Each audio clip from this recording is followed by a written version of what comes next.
مرة واحنا معديين كده من شارع من الشوارع الموجودة لقينا عمارة لسه بتتبني، ودخلنا اتفرجنا على الشقة. كانت جميلة جدا ومنورة، فيها برودة غريبة، بس كانت في حاجات غريبة جدا بتحصل أثناء ما العمال شغالين. طلعت راسي من الشباك، حسيت إن في حتة قماشة خارجة بره الشباك من تحت الحلق كده.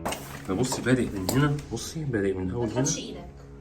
أنا عايز أشوف دي إيه. لا لا لا لا لا، ما تحطش ايدك لو سمحت. طب البقعة دي بقعة حيوان مثلا، فار ولا حاجة؟ قلنا ما بدهاش، لازم نشوف حل.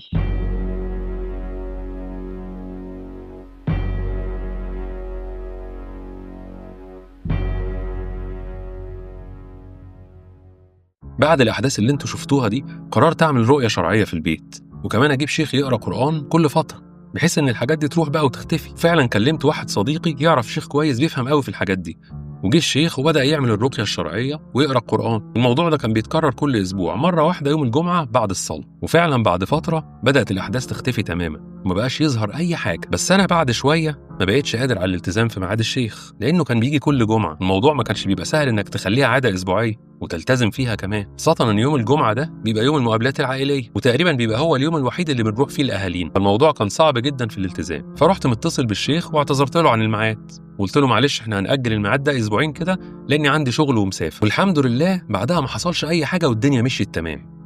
لحد ما في مرة كنت راجع بالليل من الشغل، فجيت بفتح باب الشقة لقيته مش عايز يفتح. قعدت أحاول بالمفتاح كذا مرة لكن برضه مرضيش يفتح. رحت رانن الجرس ومراتي فتحت لي، قلت لها الباب مش عايز يفتح خالص، فاستغربت جدا لأنه اتفتح معاها بسهولة جدا. بس أنا بعد ما دخلت جربت أقفله وافتحه تاني بالمفتاح، لقيته فتح عادي خالص. فقلت عادي يمكن في حاجة كانت زنقاه بس ولا حاجة، وطنشت الموضوع. بس بعد فترة كنت راجع مرة بالليل وما كانش في حد في البيت من العيال، جيت بفتح الباب ما عرفتش خالص، يعني فضلت أحاول فيه من غير أي فايدة، لدرجة إن المفتاح ما بقاش راضي يلف حتى، وكان ناقص يتكسر. بس بعد شوية محاولات اتفتح عادي خالص ولا كأن كان في حاجة زنقاه. أنا قلت في بالي ده موضوع طبيعي وممكن يحصل يعني، ومفيش أي حاجة تقلق. بس وأنا بقفل الباب حسيت إن في حاجة مزنوقة مخليه مش راضي يقفل. فرحت منور النور وقعدت أبص على الباب وعلى الحلق، لقيت حاجة زي حتة قماشة كده مزنوقة في الحلق بتاع الباب من تحت. بس لما قربت عليها اكتشفت إنها العروسة اللعبة اللي أنا لقيتها مزنوقة عند الشباك لما كنت بستلم الشقة. طب إيه اللي جابها هنا؟ اللي رعبني فعلا إني لما مسكتها لقيت نصها التحتاني مش موجود، يعني العروسة عبارة عن راس والإيدين والوسط بس، لكن مفيش رجلين، وكمان مقطوعة كأن حد قصصها بمقص. فقلت أكيد ده حد من العيال اللي عمل كده. لما رجعوا كلهم قالوا لي إن هم ما يعرفوش أي حاجة عنها أصلا، ده هم أول مرة يشوفوها كمان. ده حتى بنتي الصغيرة اترعبت منها جدا وما عجبتهاش خالص، وقالت لي يا بابا أنا مش عايزاها تفضل في البيت. حسيت إني مأفور شوية والموضوع ما يستاهلش كل الاهتمام ده، فرحت ماسك العروسة ومطوعها من الشباك. بعد كام يوم لقيت مراتي بتصحيني في نص الليل وتقول لي إنها حاسة إن في حد ماشي بره في الصالة. يعني كل مرة لما كان يحصل الموقف ده كنت بطلع ما بلاقيش أي حاجة. المرة دي بقى حسيت إن في حاجة اتحركت من الصالة وراحت بسرعة جدا ناحية باب الشقة، وكانت بتتحرك بسرعة جدا، حاجة كده زي ما تكون دخان أو ضوء بسيط. المهم رحت بسرعة ناحية باب الشقة لكن ما لقيتش حاجة، مع إني متأكد إني شفتها بعيني دول، كانت باينة بكل وضوح. لما رجعت لمراتي مرضتش أنقل لها الخوف، قلت لها مفيش حاجه، ده كان بيتهيألك تقريبا. وقلت لها اني لما طلعت الصاله ما لقيتش حاجه خالص، فلقيتها بتقول لي انا حاسه ان الحاجات رجعت تاني بعد ما بطلنا نجيب الشيخ. قلت لها خلاص هكلمه ويجي من الجمعه الجايه ان شاء الله، وقفلنا الكلام على كده. الشيخ لما جه حكيت له على اللي حصل كله، فلقيته بيقول لي ان الحاجات دي عاديه خالص انها تبقى موجوده، بس اللي بيبعد الحاجات دي عنك انك تكون ملتزم في الصلاه وتحاول تقرب من ربنا اكتر، ولو عملت الموضوع ده بخشوع والتزام هتلاقي كل الحاجات دي اختفت تماما. كان بيتكلم معايا بنبره هاديه جدا، نبرة فيها راحة غير طبيعية،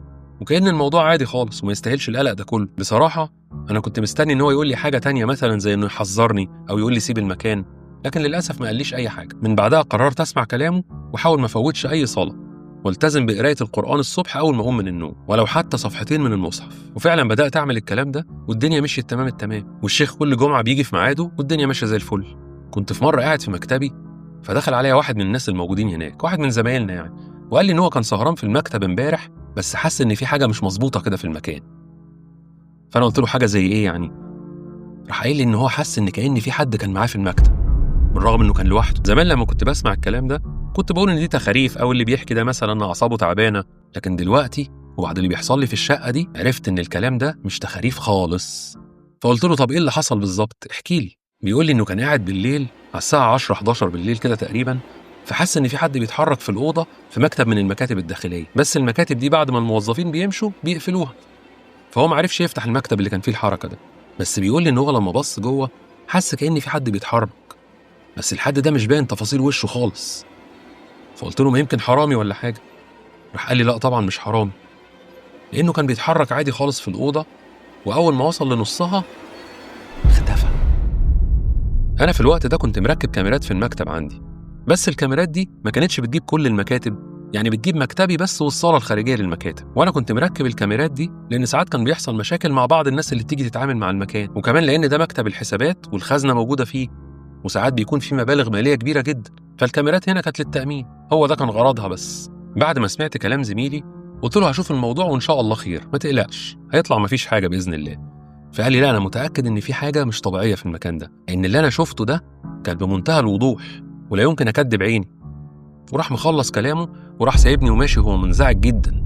في الليلة دي كنت قاعد في البيت وبتفرج على التلفزيون، لقيت فجأة رسالة جات لي من الكاميرات اللي في المكتب بإن في حركة في المكان. الرسالة دي في العادة بتيجي لو في أي حركة حصلت قدام الكاميرا، لأن الكاميرا دي بتصور أول ما يحصل حركة قدامها وتفضل فاتحة التسجيل لحد ما الحركة تقف. رحت فاتح الموبايل على طول وشفت المنظر اللي قدامكم ده.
أنا عارف إن البورس مش بيمشي على الإزاز، يعني أنا ما شفتهاش في حياتي خالص دي إن بورس يمشي على إزاز.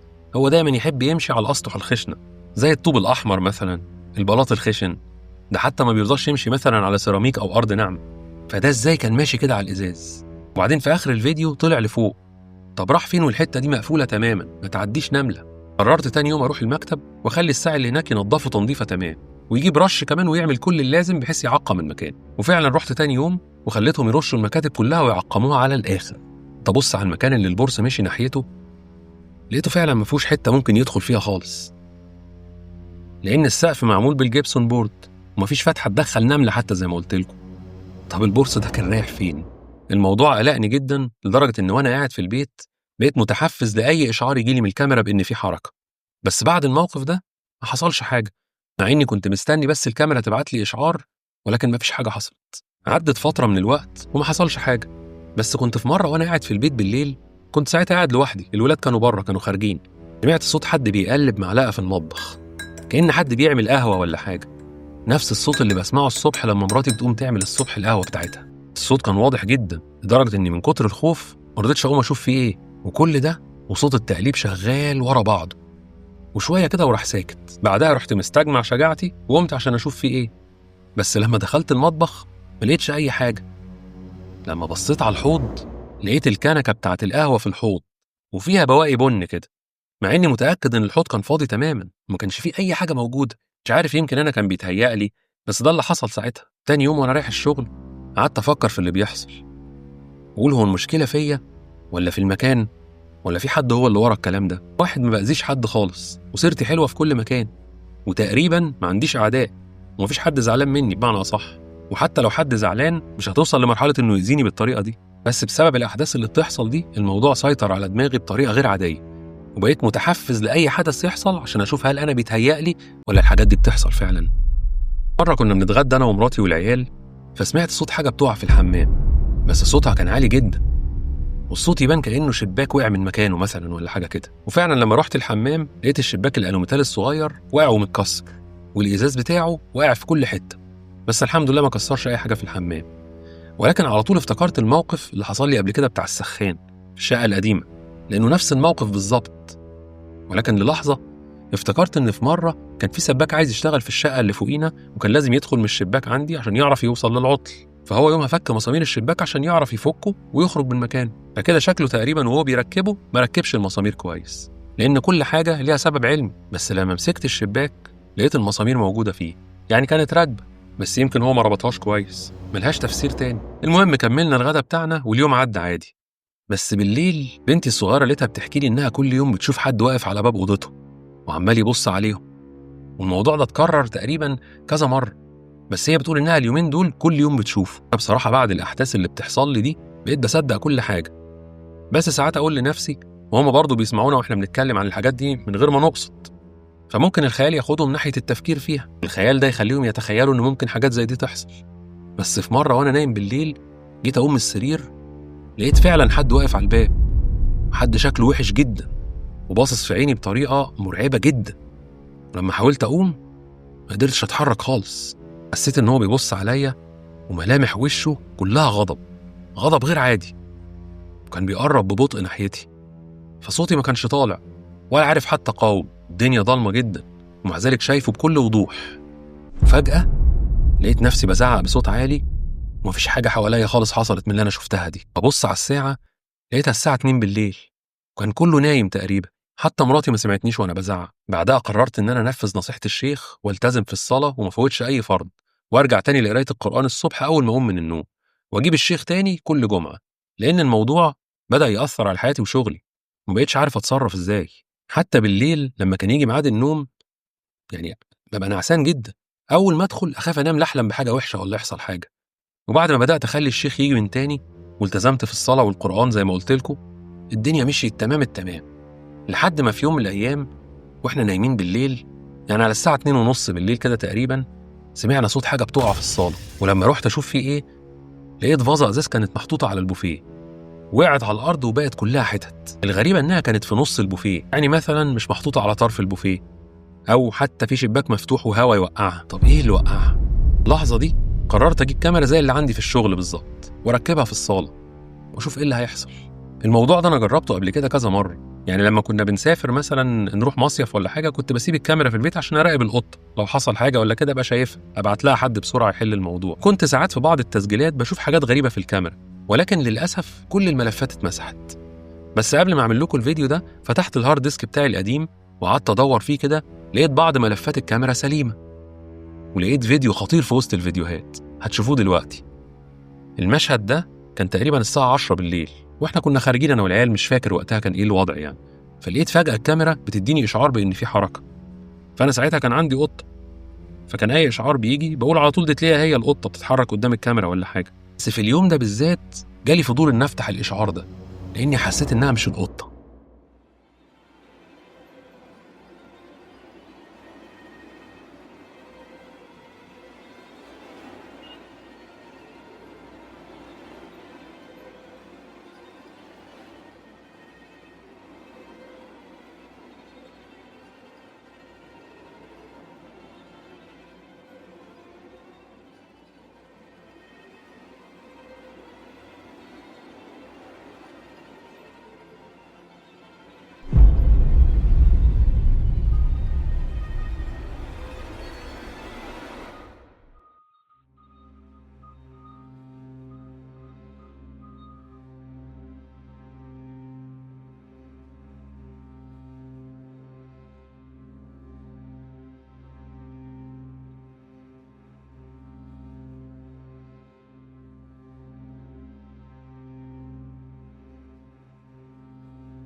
بعدها الكاميرا وقفت لان الحركة وقفت، ولقيت الكاميرا اشتغلت تاني بعديها بشوية وجابت القطة بتاعتي وكأنها شافت الحاجة اللي ظهرت في الكاميرا دي وكمان بتحاول تطاردها.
بعدها قررت إن أنا أسيب الشقة دي بأي طريقة ولو هخسر في تمنها حتى، لأني بصراحة ما بقتش عارف إيه سبب الحاجات اللي بتحصل دي. بس اللي أنا متأكد منه إني مش هقعد في المكان ده أنا وعيالي ثانية واحدة.